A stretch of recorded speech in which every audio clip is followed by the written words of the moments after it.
Chapter 7. When Ahaz son of Jotham the son of Uzziah was king of Judah, King Rezin of Aram and Pekah son of Remaliah king of Israel marched up to fight against Jerusalem, but they could not overpower it.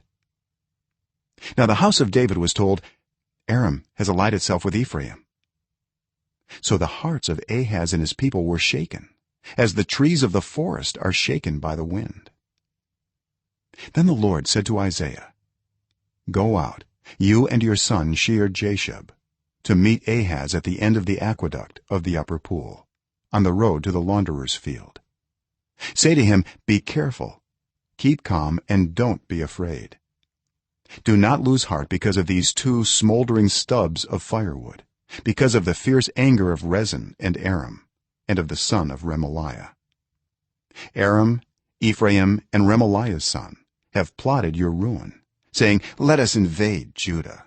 Let us tear it apart and divide it among ourselves, and make the son of Tabeel king over it.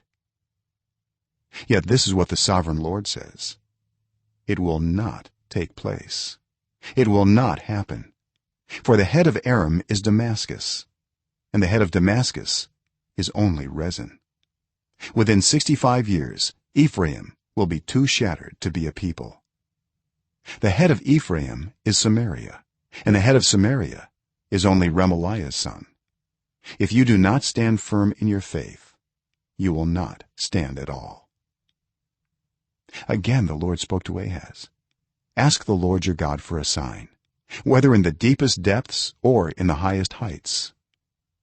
But Ahaz said, I will not ask. I will not put the Lord to the test. Then Isaiah said, Hear now, you house of David.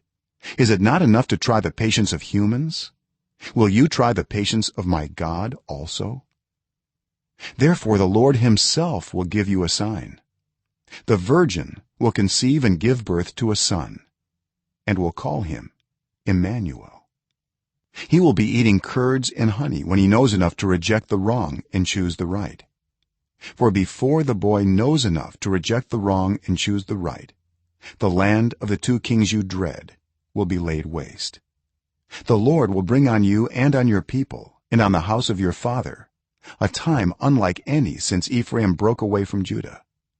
He will bring the king of Assyria.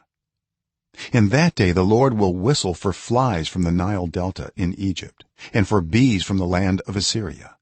They will all come and settle in the steep ravines and in the crevices in the rocks, on all the thorn bushes and at all the water holes. In that day the Lord will use a razor hired from beyond the Euphrates river, the king of Assyria, to shave your head and private parts, and to cut off your beard also. In that day a person will keep alive a young cow and 2 goats, and because of the abundance of the milk they give, there will be curds to eat. All who remain in the land will eat curds and honey. In that day, in every place where there were 1,000 vines worth 1,000 silver shekels, there will be only briars and thorns. Hunters will go there with bow and arrow, for the land will be covered with briars and thorns. As for all the hills once cultivated by the hoe, you will no longer go there for fear of the briars and thorns. They will become places where cattle are turned loose and where sheep run.